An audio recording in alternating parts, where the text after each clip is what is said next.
Okay, great. So there are three ways that people can connect with biodiversity: knowledge, necessity, and love. My journey started with love. Then I got a lot of knowledge with my work with the United Nations. It's a fantastic body of knowledge. Anything you need to know, by the way, after the session, you can ask me. And then, of course, I traveled a lot. I was posted in different countries, so I saw the direct impact of biodiversity loss, and I understood the necessity to act. This is a story I will tell you tonight, and I will start with the love story. So, I'm a water girl. I love being in the water, and many years ago, I got into scuba diving. And initially, I just wanted to go deep and deeper. And then one day, I met the big guys, the big creatures. And this is one of them.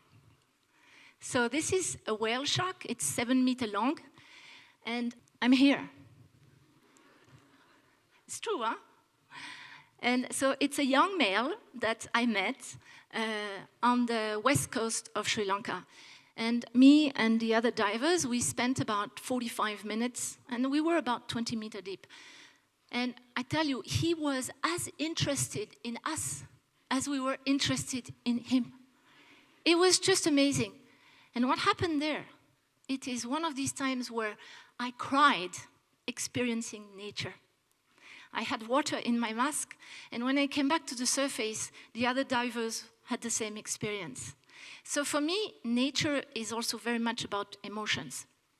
Now, in the 90s, I was posted in Africa. And when I had the chance for my holidays, I would also go diving. And one day I ended up in South Africa, in Cape of Good Hope, which is the very southern tip of South Africa. There, the water is quite cold and it's very rough. But I joined a diving crew, and with an instructor that was a little bit wild. And he takes us there, and we jump in the water, and we enter a forest. And here is the forest. And this is not my picture, okay? But you can see here a diver here. Now, this is called a kelp forest. These are algae that go from the bottom of the ocean to the surface. They're about 10, 12 meters high. And there is like 100,000 of them. So it's actually very disorienting. It's pretty scary. And I have to tell you, I was pumping a lot of air. And when you dive, it's not good to pump a lot of air because it means you cannot stay too long in the water. And then we came out of the forest.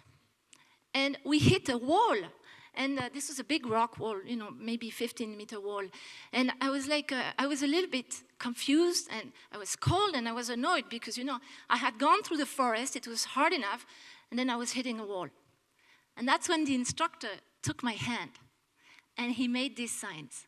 Calm down, watch, small things, crawling.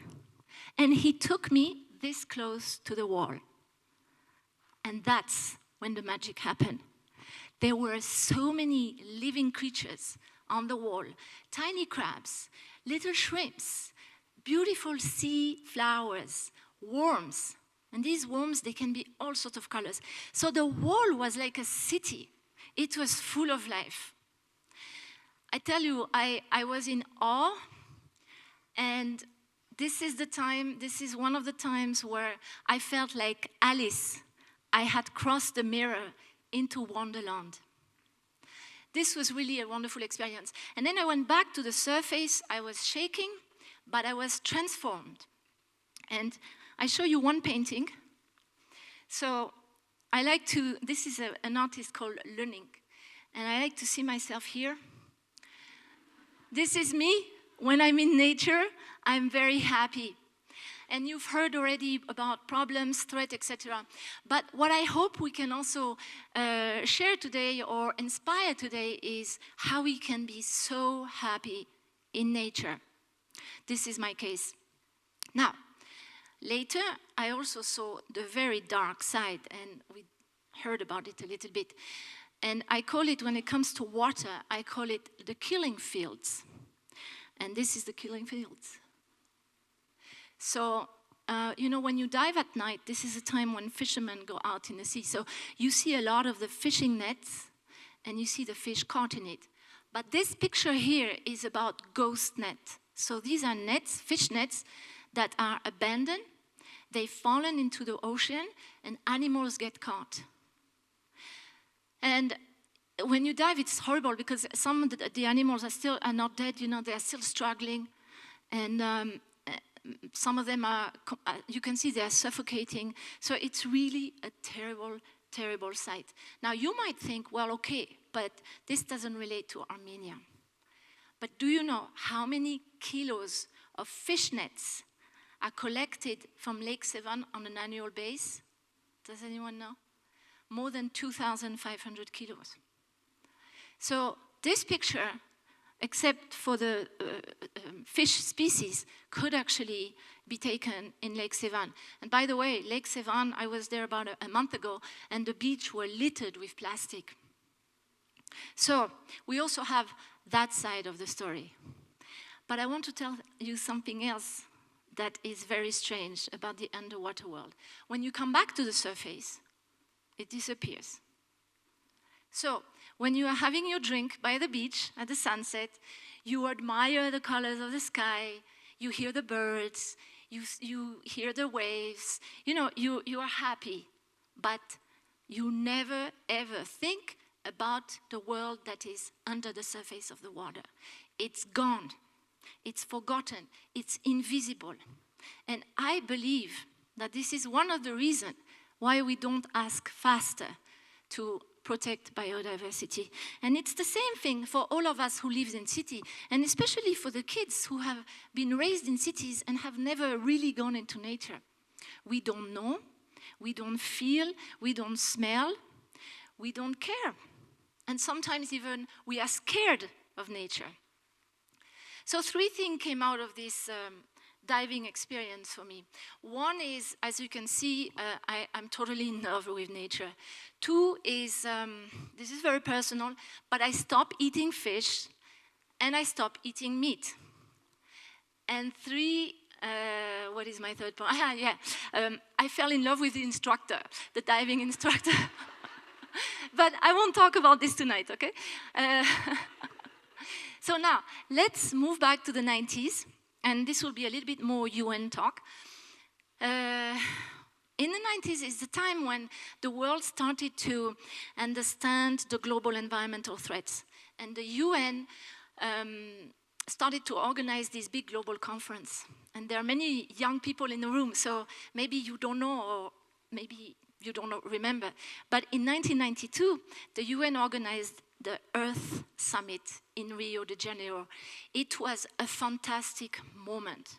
It was a moment of realization of the threat, but also a moment of hope for collective action. And out of this summit, and by the way, fun fact, this was one of Armenia's first global conference after being independent. So out of this conference came 3 conventions: the Convention on Biodiversity, the Convention on Climate Change, and the Convention on Combating Desertification. Armenia actually signed and then ratified all these conventions, and particularly the Convention on Biodiversity. They ratified it in 1993. So this is a very early commitment for a young state. From this convention, or to implement these conventions, we set up the COP, the Conference on the Parties of the Parties. And the COP really is a platform or a mechanism to set up objectives, to negotiate for all the nations, negotiate who is doing what, who has to pay for what, to find solutions, to share experience, and to identify new gaps or new opportunities. So it's a heavy mechanism, but it's very important. And then what happened is you have these sort of conventions that are like global laws, and then the country that ratify has to take these global conventions and adapt or make new laws and then strategies. And this is what Armenia is doing now. So there is a lot of things going on from that sort of very institutional way that we don't always hear about or we don't always understand, but slowly, slowly it's moving into our daily life. Now let me move to Armenia. And I have a few more pictures that are a bit better than this one. So I've been here for a year, and I was very lucky because for my work I travel a lot, but I also hike. So I climb quite a few of your volcanoes. And if I'm not mistaken, the next picture is a volcano. This volcano is south of Lake Sevan, south of Martuni, and I was there in January this year. It was minus 15 on the top. It was very cold. But I've also visited some of the national parks, and I went to the Rostov Reserve. I didn't see the leopard, and didn't see the bears. I didn't see any of the animals. It was cold. It was the winter also, but it was beautiful. And here I will show you a few pictures because you will see they reminded me of that rock wall. So biodiversity or nature, you can walk by it and you don't see anything. But if you pay attention, this is what you see. So this red one is a poppy, and it's a poppy that's just about to pop. You can see it's still shrunk inside, and probably by the end of the day, this was on a volcano in Vayotsor, by the end of the day, it would be open. And the second one, look, this is actually not a big flower. It's about, it's about this size. And then I zoomed in it, and only after I watched my pictures afterwards, I saw there was an insect. It's fantastic.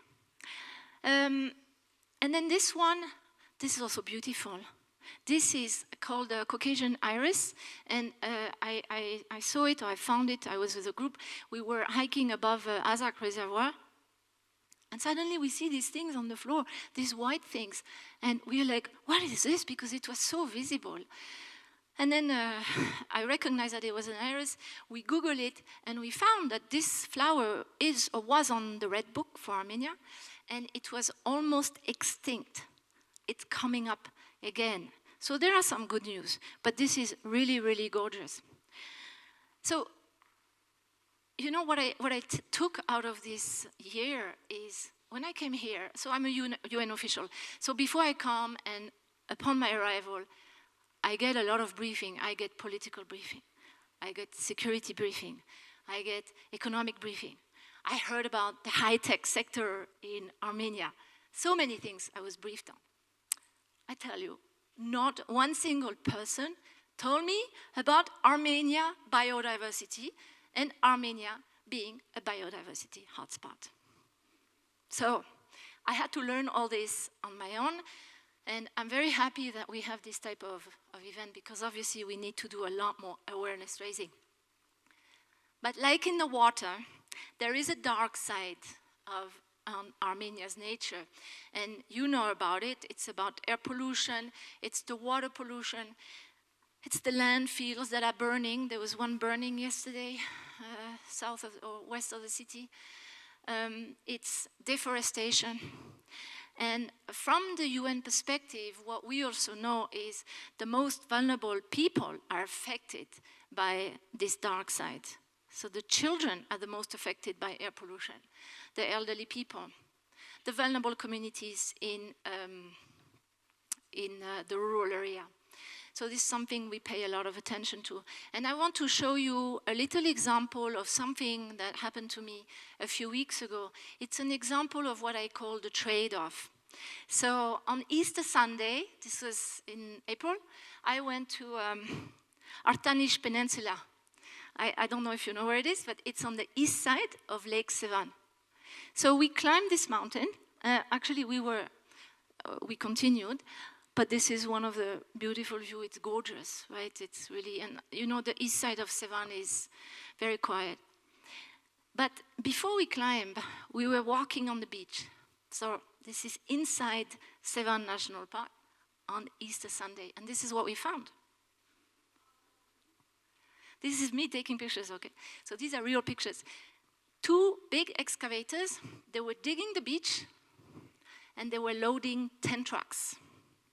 And the trucks were going 2 kilometers away to a little makeshift factory that was crushing the gravel. Totally illegal operation. And so there was 4 of us. And the guide is this very short woman, Armenian woman. She's fantastic. And she's an activist. So what does she do? She takes her phone, 102. I learned in the process, 102 is a number you have to call if you want to denounce something. And she say, hello, this is happening, la la la. And then we continue hiking. And to my surprise, and to her surprise, from far, we see the police coming. And within 20 minutes, the operation was shut down. Now, I want to tell you, these guys, they thought Easter Sunday, no one will see them. They were very unlucky. There was only 4 people, an activist and the head of the United Nations. So,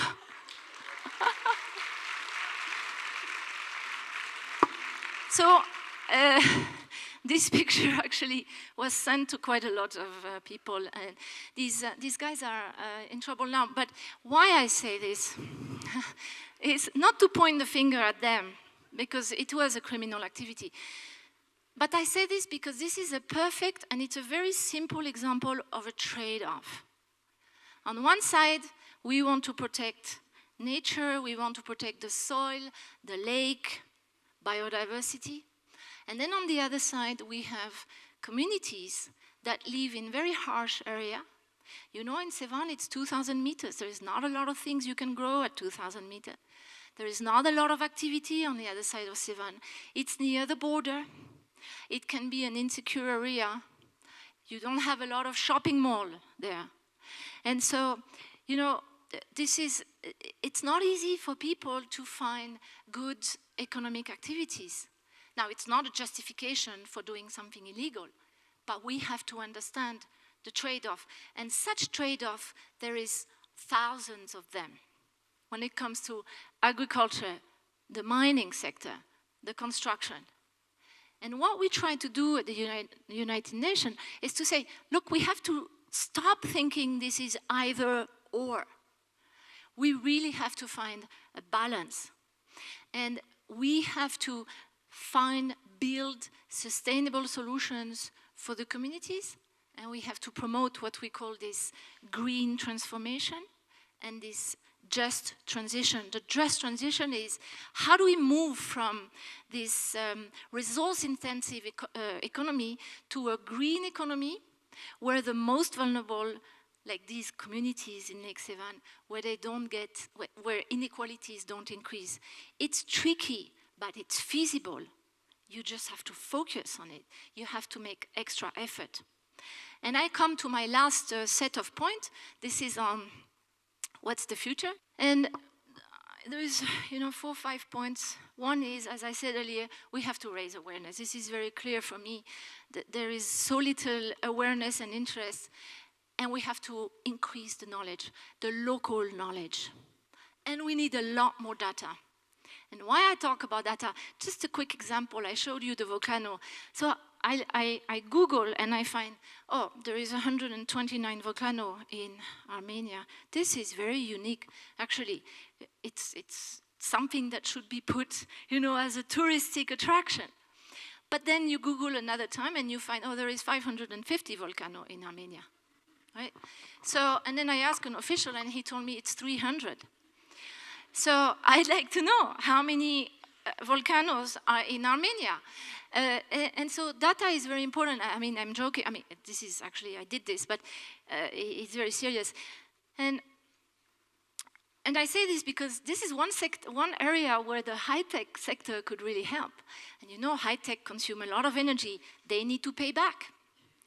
And maybe there's something they can do. And I'm sure that ahead of COP, they will be very involved. The second thing is obviously we need to do a lot more communication and give visibility to what is in Armenia, also what is happening in Armenia. There is actually a lot of efforts. There is some progress in addressing biodiversity loss. And I give you just one example, which I learned about yesterday. You will see this is very interesting. So this is the map of the country. You have in green the protected area, the different parks. And this orange line is called the Eco Corridor. So Armenia is actually building an eco corridor. This is protected area and then a bunch of buffer zone to allow full circulation of the wildlife. It's a very big endeavor, but it's great to know that this is happening. The third point that is very important is biodiversity is not just an environmental issue. I think you understand by now. We have to have a whole of government approach, whole of society. We need to work with the Ministry of Economy, not just Ministry of Environment. So we need to work with the Department of Agriculture, with Ministry of Territorial Administration, with the mining sector, with the construction sector.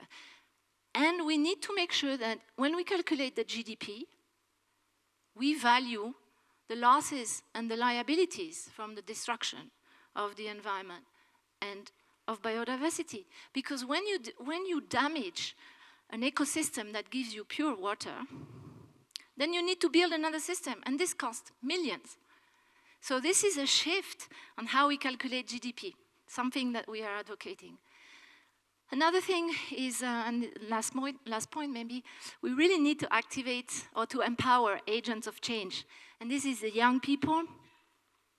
I think we as the UN, and many of you, we need to work a lot more with the education system.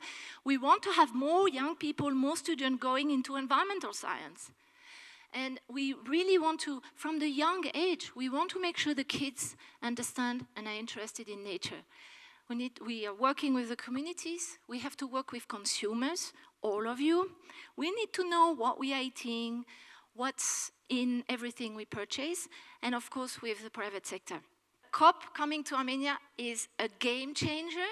The whole world is going to come here, by the way. I don't know if you are aware, whole world. So it's really a time to change the mindset, to accelerate action, and to change the narrative about the environment, but also about Armenia. And so I want to finish by saying, I really hope that we can restore nature, but we can also restore love and peace. And I hope we can do this together. Thank you very much.